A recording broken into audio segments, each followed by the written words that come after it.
Good afternoon and welcome to Citizen Live at 1. I am Julie Yeshuru. Now, President Uhuru Kenyatta will this afternoon address a special sitting of the Joint Parliament.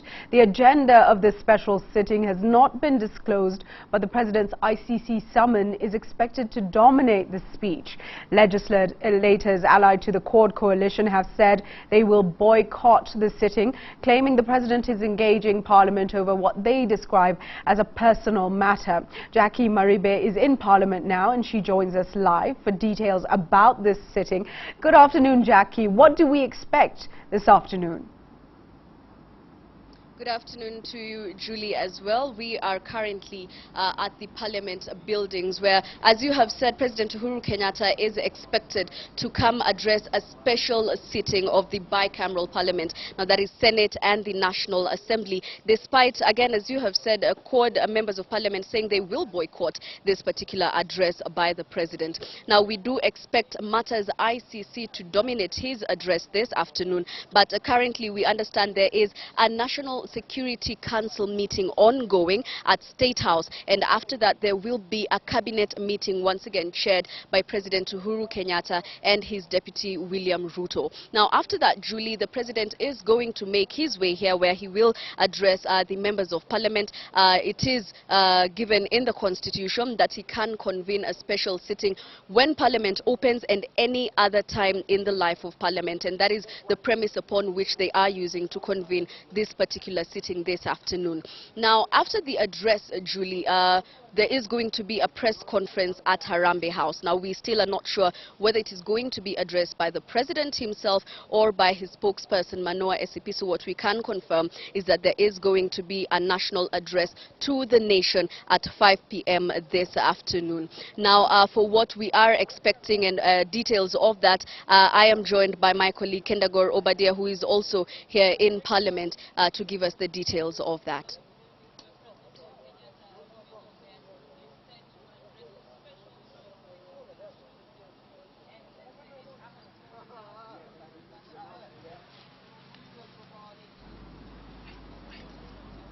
All right, Julie, to link with Kendagor there. As we wait to connect with him, Jackie, it looks fairly quiet on the ground at the moment. What is the mood? Have you spoken to anyone who's already at Parliament at the moment? What's the sense of you know, what the expectations are for this afternoon? Julie, what we can confirm to you right now is that we can see a number of members of Parliament currently making their way here. A lot of them are, of course, keeping mum because this is entirely a decision that will be up to the President to make. Now, so many of them, of course, you know, have already gone and sought visas from the Dutch embassy to be able to escort President Uhuru Kenyatta to the Netherlands on Wednesday. Now, we do understand that their decision he has made, he says, is in the best interest of the country and not his. This could be an indication on his actual attendance of these summons. But then also, Julie, you will see that, you know, this convening of the National Security Council and cabinet meetings this afternoon goes to show that things are quite serious in terms of, you know, leadership of the country and what is expected to be in his address this afternoon. So we are waiting for that crucial question. Will he go or not?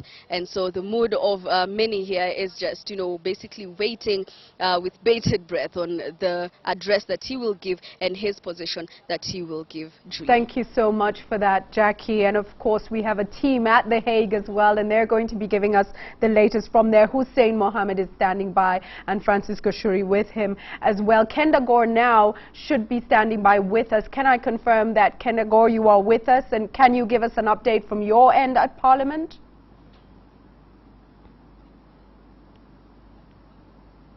Kendagor, can you hear me?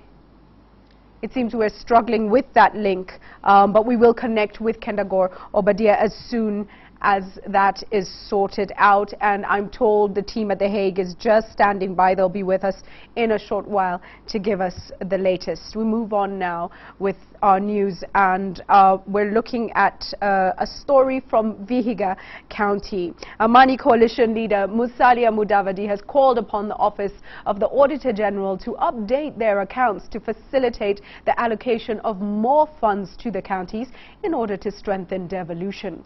Speaking in Vihiga County during the homecoming party of South Maragoli MCA Elizabeth Anaya. Mudavadi said the current revenue allocation by the central government is based on audited accounts of 2008 and 2011 and are thus inaccurate, leading to insufficient funds. The former Deputy Prime Minister further pointed out that there's an increase in revenue allocation, hence the need for a speedy processing of the books at the auditor's office.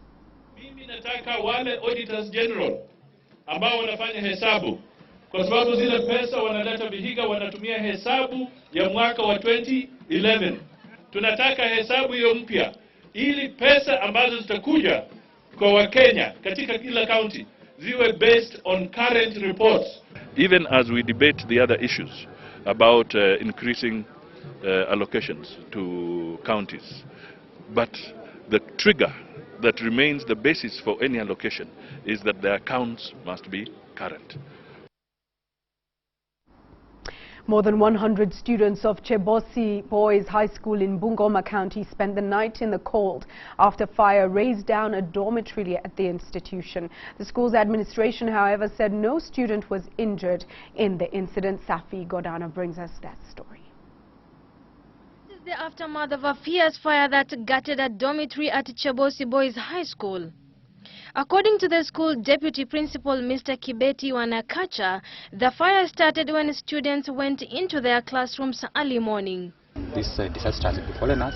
We had the fire outbreak at around 5:15 in the morning, but all the boys were in for preps. This dormitory hosted 146 boys, and although they are lucky to be alive, their belongings were destroyed. It is said that this is the second fire incident in as many months.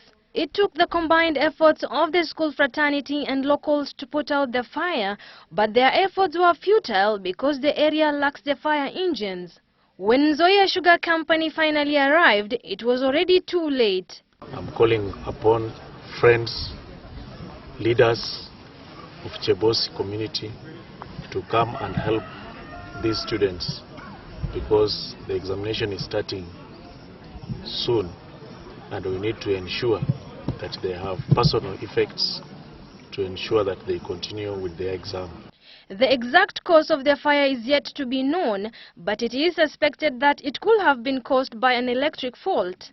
Sound was hard. It could be electrical fault. Safi Godana, Citizen Live at 1. Unfortunate incident. Thankfully, nobody was injured. 24-year-old Florence Maggio is the newly crowned Miss Tourism for Busia County. She's pledged to nurture talent among young women and the less fortunate children in the area. It was a night of beauticians over the weekend at the Busia Agricultural Training College, as 13 ladies from 7 sub-counties from Busia County competed for the Miss Tourism title. After showcasing their different attires, it was time for the judges to declare the winner. And Florence Maggio from Bunyala Westward in Budalangi constituency was crowned the new Miss Tourism Busia County for 2014. I had so many plans I wanted to do. Like, as for me, I love children so much. I wanted to come up with some projects about children. So I'm so happy that I was given this opportunity. The position of the first runners-up was taken by Mercy Achieng of Maseno University, who walked away with the cash prize of 10,000 Kenyan shillings, while the second runners-up, Will Broder Mercy, who got 5,000 Kenyan shillings. In attendance was Busia Governor Sospita Ojamong and his deputy Kizito Wangalwa, among other county leaders. For Citizen Live at 1, I'm Tom Wanjala. We move back to matters of the ICC, and questions are being asked as to whether the president will attend the status conference on his case scheduled for Wednesday this week. Preparations are currently going on for the status conference, with reports indicating that mobilization is underway to have Kenyans living in neighboring countries attend the status conference. Our senior political reporter Francis Gashuri is at The Hague. He joins us live to update us on this story. And Francis, I just want to refer to the ruling by Judge Kuniko Ozaki. She stated, given the critical juncture of the proceedings and the matters to be discussed, the accused person must attend. There's no room for maneuver there. All indications so far are that the president is preparing to attend this status conference. Is there any evidence to the contrary? Can we say with certainty that he will be there come Wednesday? Thank you very much, and a good afternoon to you, Julie. Indeed, as the situation was last night, very few things have changed here because no confirmation as yet if President Uhuru Kenyatta will be coming to The Hague tomorrow in readiness for the Wednesday session at about 10 o'clock Hague time. That's about 11 o'clock Kenyan time. But all the same, all eyes, Julie, still remain set on the session this afternoon of the joint session of of Parliament. That is the bicameral Parliament, the National Assembly and the Senate and the National Assembly Special Senate this afternoon, that will be addressed by the President. That is where even the Kenyan embassy here in Netherlands are all waiting for, with bated breath, to see whether actually President Uhuru Kenyatta will make that final confirmation that he will indeed be coming here to The Hague or not. And that, as it may, Julie, the Kenyan embassy is still making preparations for his arrival, as well as of the Kenyan delegation members who will be coming to escort the president. And Julie, even as we speak now, we have information that there is a lot of mobilization that is going on in countries that are neighboring Netherlands. That's Germany, Austria, UK, Belgium. There's a lot of preparations that are being made there, a lot of mobilization to ensure that Kenyans who live there also make their way here on Wednesday morning to welcome the president. Some of the mobilizers out there inform us that they want to show the president what they call an outpouring of patriotism on Wednesday when he comes here. The question still remains that of the logistical challenge, Julie. We're standing right outside the International Criminal Court building, and at that gallery, at the public gallery, there are only 75 sitting spaces. And if you, for example, there are 150 members of the Kenyan Parliament will be making their way here, as well as there are about 500 Kenyans living in various parts of the European countries. If they make their way here, definitely the space will not be enough for about 600 or so people who are expected here. So quite a number of them will have to mill around here, waiting for the president, and also catch a glimpse of him when he leaves the courtroom, if he will indeed come.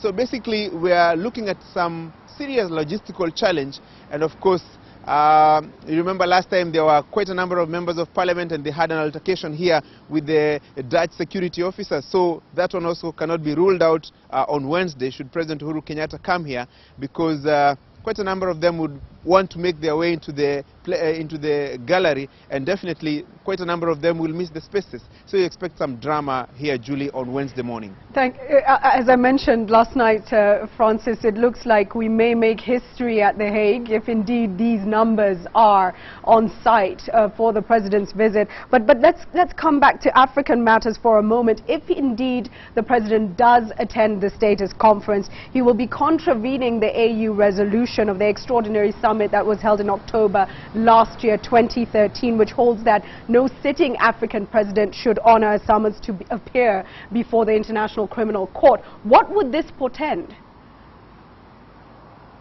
Julie, the president, if he will come here, definitely he will be at cross purpose with the African Union and the resolution they made during the special session in Ethiopia late last year. But we are also getting information that probably he could even be escorted by some African heads of state to come and show solidarity with him, and also to pass a message to the International Criminal Court that President Uhuru Kenyatta is not coming alone, but he'll also come here probably with the backing of the African Union.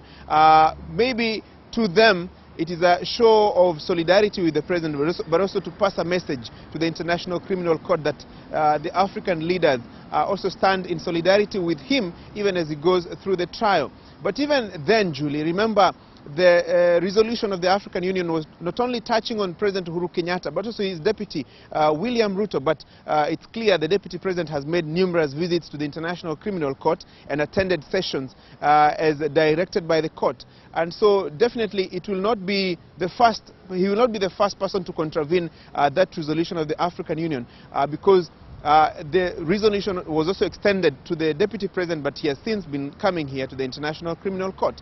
But it's a game of wait and see. It's not yet clear whether actually he will be coming or not. We wait for that this afternoon. And also, it will be interesting to see whether indeed any African head of state will be accompanying him to The Hague, as has been mentioned earlier on. There have been mentions of about 4 sitting heads of state from Africa coming to stand in solidarity with him. It's not yet clear whether that will happen actually, but if indeed it happens, then that will definitely shift the matter to not only shift the matter from him either contravening the position of the African Union or the African Union leaders maybe setting aside their resolution to come to the International Criminal Court and maybe pass a message to the court. Thank you so much for that, Francis. We're connecting with Kendagor Obadia, who's at Parliament, and of course all eyes are going to be on Parliament this afternoon. We're going to be live from Parliament, and Kendagor is standing by. We thank you and keep updated. You can of course watch all our events streaming on www.citizentv.co.ke. Asante sana, Francis Gachuri. Kendagor, I come to you now. And what is the mood? Just set the scene for us. What's the action at the moment in Parliament? And what are people saying? There's always something to say. There's always expectation. What have you heard on the ground so far?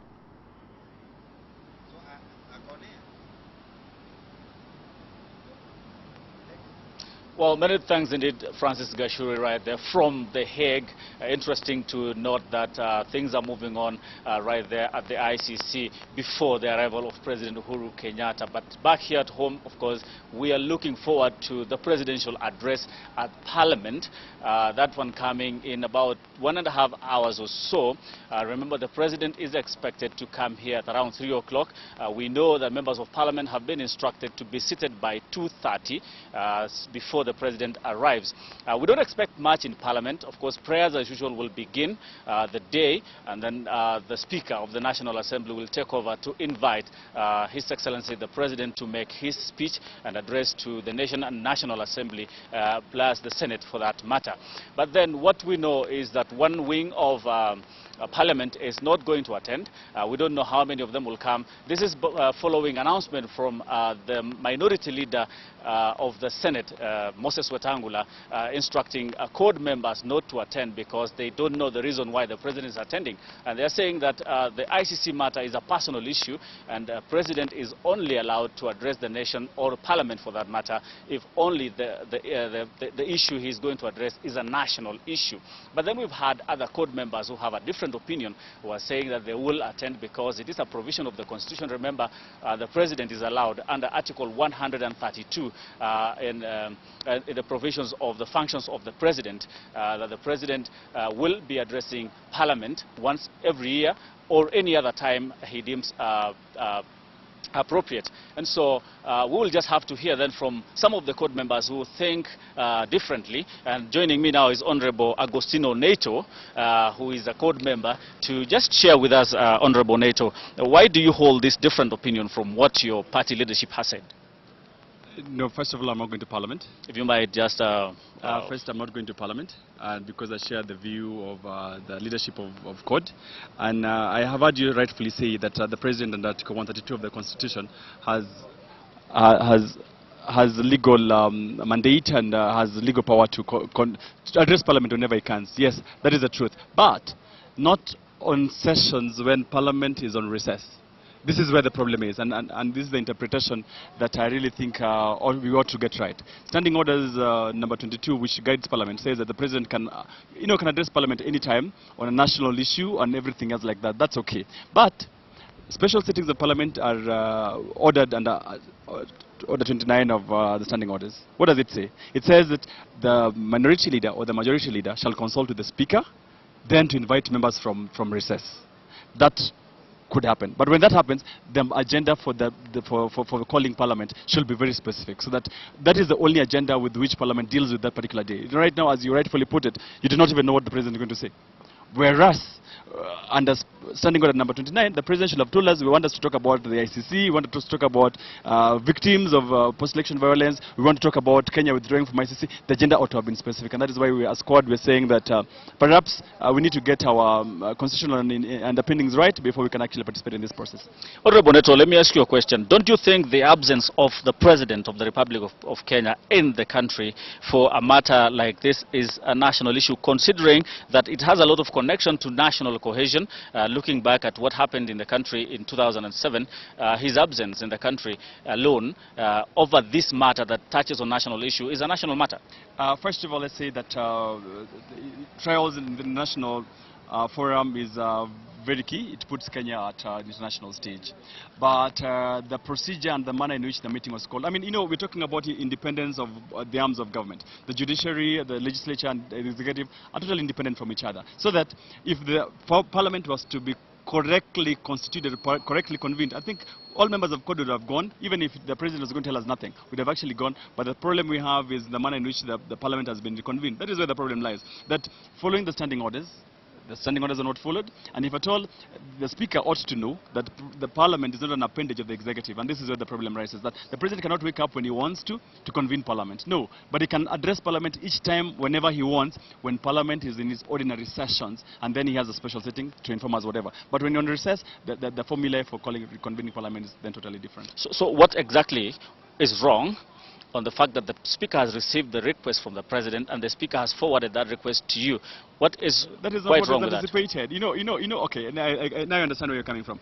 You see, the reason why Parliament is supposed to be in charge of its own calendar is because it's independent. In fact, one of the things that this particular constitution brings into play is the independence of Parliament, such that the Parliament itself is in charge of its own calendar, not at the behest of the Executive. You understand that the President might wake up one day thinking that something is important to him, then calls the legislature when the legislature is on recess. What ought to have happened is, you know, Standing Order 61 says very well, what should be the reason why Parliament is reconvened? One, if you want to appoint cabinet secretaries or ambassadors, like we did the last 2 weeks ago, if at all Kenya wants to extend, Kenya is going to war and Parliament is on recess, you must reconvene Parliament. If a cabinet secretary is going to be impeached, if a president is going to be impeached, those are the reasons when you can then call Parliament from recess for a special sitting, not just any other way. You cannot just wake up and call Parliament on recess. I mean, it's a very serious thing in terms of independence of that particular institution. My final question to you, because I see we need to move to something else. What would be your opinion then of members of Parliament from your coalition who are saying they will attend because it is a parliamentary issue? I really think that one, we are a political party, we're a political coalition.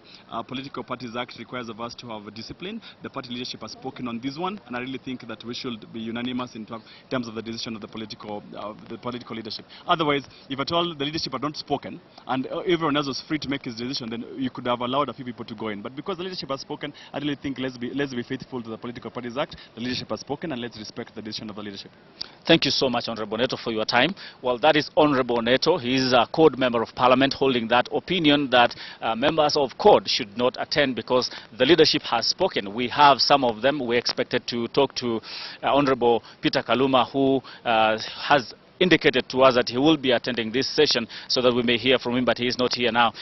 Those are just the views of the few members who we've been able to talk to, but we're just looking forward to that address later on at around 3 o'clock when the President comes here to tell us what he has to say about his trip to the Hague, if that is going to happen. We'll be here, of course, to relay all the proceedings right here from Parliament buildings. My name is Kendago Obadia. Back to you, Julie Gishuru, at the Communication Center. Asante sana, Kendago Obadia. And of course, we are waiting to hear what the President has to say, what he will be speaking on. We're not sure. We're speculating at the moment. 3 p.m. right here on Citizen TV will be live in Parliament. Now, a new report has sharply criticized police for a series of what it describes as blunders that led up to the Mpeketoni attacks and the subsequent failure to confront the killers in the incident that left more than 60 people dead.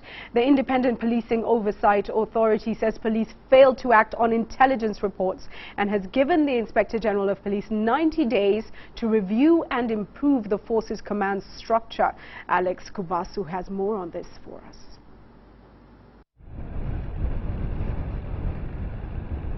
It was one of the biggest security lapses that resulted in a huge bloodbath. The Mpeketoni attacks that left 60 people dead and the burning of 44 vehicles and 26 buildings in Mpeketoni and its environs in Lamu County in June. Now the verdict is out. The Independent Policing Oversight Authority, in a 13-page report, squarely puts in the blame on the security apparatus. Further intelligence was gathered concerning a recruitment drive in the wider Tana River County and the circulation of leaflets warning other inhabitants to vacate the area. This indicates that there were clear warnings of an impending attack and definite and actionable intelligence existed which could have deterred the attacks. The National Police Service did not take action to prevent the attacks and did not plan or prepare to suitably respond to the attacks. Despite this intelligence, the County Security and Intelligence Committee failed to take appropriate actions to preempt the attack. And some officers were complicit in the attack. It was reported that an anti-terrorism police unit officer based at Witu was coordinating the activities of the arms smugglers who were said to be Al-Shabaab operatives. The arms were brought in from Liboi under the protection and escort of that police officer. The Oversight Authority has now offered 19 recommendations which include a demand to stop interdiction of officers in the middle of operation, frequent refresher courses as well as strict vetting of officers in sensitive deployments. The IG will provide a command structure and system of the service for the efficient administration of the service nationally. There is an urgent need to harmonize that command structure and to integrate the three services. The report also exposes the poor working conditions in which police officers in Mpeketoni operated in, including absence of bulletproof vests and walkie-talkies. The station also lacks vehicles and is understaffed. Alex Kubasu, Citizen Live at 1. Thieves made away with stock worth over 5 million shillings in a daring night robbery at a fashion store in Embu town. The thieves broke the doors of the shop and carted away assorted clothes and other stocks in the burglary that has worried shop owners in Embu town. It is a robbery that has left many baffled. Right in the heart of Embu town, as it took place inside a commercial building at the junction of Mamangina and Kubu Kubu Road. Thieves, given cover by this packed lorry, stole clothes worth millions of shillings at Samak Boutique. They took their time as they rummaged through the shop, picking clothes from the original packaging and leaving behind empty cartons. They emptied shelf after shelf, box after box, package after package. Tukaenda tukaita polisi, wakanja wakafungua duka kwa sababu ilikuwa imefungwa kidogo, tukaona duka imeipiwa kila kitu. They even had the audacity to reportedly take soft drinks as they carted away property from the shop.